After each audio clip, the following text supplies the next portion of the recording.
Majelis Ta'lim Al-Iman yang dirahmati oleh Allah Subhanahu wa Ta'ala, kembali kita memasuki materi kita adalah terkait tentang konsep kerukunan umat beragama, yang mana ini adalah merupakan spesialisasi saya sebagai penyuluh agama Islam di Kementerian Agama Kota Tanjung Balai, yang ditugaskan di Kantor Urusan Agama Kecamatan Tanjung Balai Utara. Kali ini saya akan memberikan materi tentang penyebab daripada konflik umat beragama. Ya Bu ya, penyebab konflik umat beragama. Apakah terjadi Ustadz konflik umat beragama nih? Sudah tentu jelas. Jelas sekali Bu. Kenapa saya katakan jelas? Karena kalau berbicara tentang yang namanya agama, ini sangat miris, sangat sensitif. Tak usah pala kita jauh-jauh kita contoh. Di kota kita ini saja sudah pernah terjadi kerusuhan. Ibu ingat kan Bu, macam mana kerusuhan itu terjadi? Tak perlu saya ceritakan macam mana isi kerusuhan itu. Yang penting dampak daripada akibat itu adalah kurang harmonisnya hubungan antara yang satu dengan yang lain. Kemudian orang mencap kota kita menjadi kota intoleran. Maksudnya kota yang tidak menghargai perbedaan yang ada di sekitarnya. Padahal sebenarnya kalau dikaji-kaji, Tanjung Balai ini termasuk salah satu yang toleransi. Cuman kadang-kadang itulah oknum, bukan agama ya, oknum manusianya yang kadang-kadang lupa diri.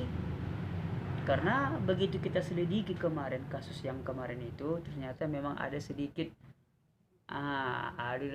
gangguan. Makanya terjadilah hal seperti itu. Akan tetapi karena dia masalah itu sensitif terkait tentang agama menjadi besar, dan akhirnya terjadilah hal-hal yang tidak kita inginkan. Maka dari situ saya berharap kepada kita semua, kami dari Kementerian Agama Kota Tanjung Balai menghimbau kepada seluruh masyarakat, khususnya ibu-ibu Majelis Taklim Al-Iman yang dirahmati oleh Allah Subhanahu wa Ta'ala, jangan mudah terprovokasi. Apapun yang ibu dapat informasi dari luar sana, entah apa-apa segala macam, jangan langsung diterima dengan secara gamblang. Di cross check dulu, difilter dulu apakah itu betul atau tidak. Kalau yakin kita, maka tanyakan kepada orang yang berkepentingan di situ atau orang yang betul-betul mengetahui tentang permasalahan tersebut. Karena agama ini sangat sensitif sekali. Tak usah pala jauh-jauh Bu antar lain agama. Kita saja pun kadang-kadang sesama umat Islam ini kadang-kadang mau bersikontok-kontokan. Tak basi cakap-cakapan, ya kan Bu? Nah, apalah contohnya Ustaz? Contohnya, nah satu baca kunut, nah satu tak baca kunut, tak sumbayang. Nang satu mendoa, nang satu tak mendoa, tak habis itu kotobuan.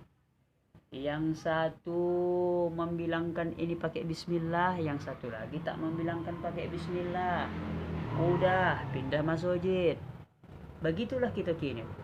Yang hal-hal kecil seperti itu menjadi perselisihan di antara kita, mengakibatkan tidak ada keharmonisan dalam kita bermasyarakat. Maka daripada itu hindari hal-hal yang seperti itu. Al-Quran sudah jelas mengatakan kepada kita bahwasanya di dalam Al-Quran itu sudah dikatakan bahwasanya apabila kita melakukan hal yang baik, maka insya Allah kita akan mendapatkan hal-hal yang baik.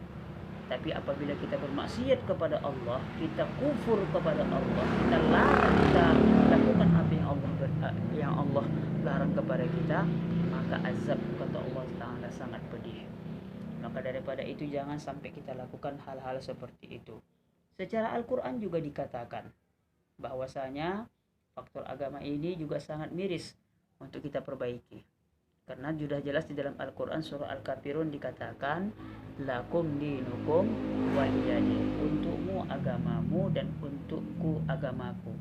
Ya, urus agamamu, ku urus agamaku. Jangan ada pernah perselisihan di antara kita, karena tidak akan ketemu itu.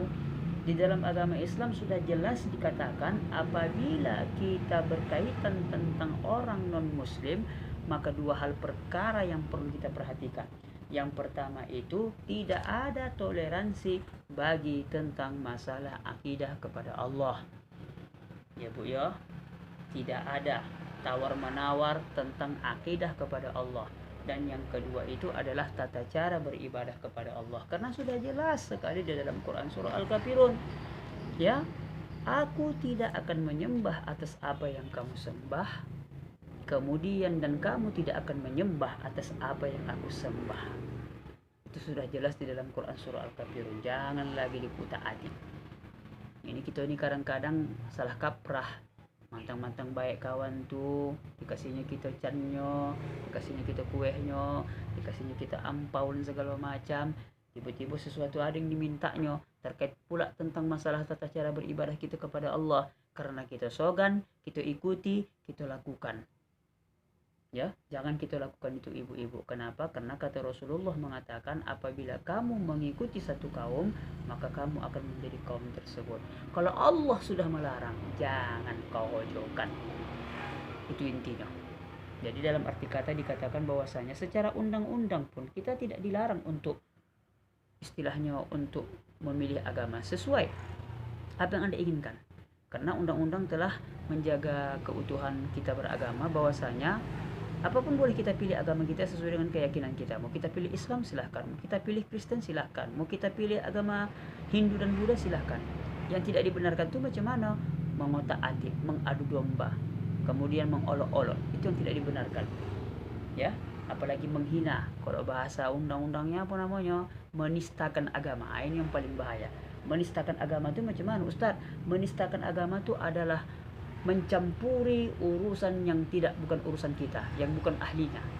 Itulah salah satu daripada menistakan agama. Maka daripada itu, kita sebagai masyarakat yang baik, sebagai umat Islam yang baik, sebagai hamba Allah yang taat kepadanya, kemudian mengikuti sunnah Rasulullah SAW, maka jaga diri kita dari yang namanya perselisihan, permusuhan, dan kita kedepankan sikap toleransi agar terwujud yang namanya kerukunan dan kedamaian di sekitar kita. Itu yang paling utama. Jadi mungkin Bu yang dapat mungkin saya sampaikan ya. Terakhir saya ingatkan kepada kita semua, kesimpulannya adalah jaga keharmonisan di dalam bermasyarakat. Ya, rumah tangga perlu Ustaz, perlu juga lah. Kalau rumah tangga ini lain kasusnya, itu namanya kasus sakinah mawaddah warahmah. Tapi ini adalah berbicara tentang toleransi untuk saling menghargai satu sama lain, ya. Bahwasanya salah satu penyebab konflik yang paling utama terjadi dalam kerukunan umat beragama itu adalah faktor agama. Ini yang perlu kita bahas. Ya. Jadi mungkin dapat kami sampaikan, lebih dan kurang mohon dimaafkan. Wallahu muwaffiq ila aqwamit thoriq. Assalamualaikum warahmatullahi taala wabarakatuh.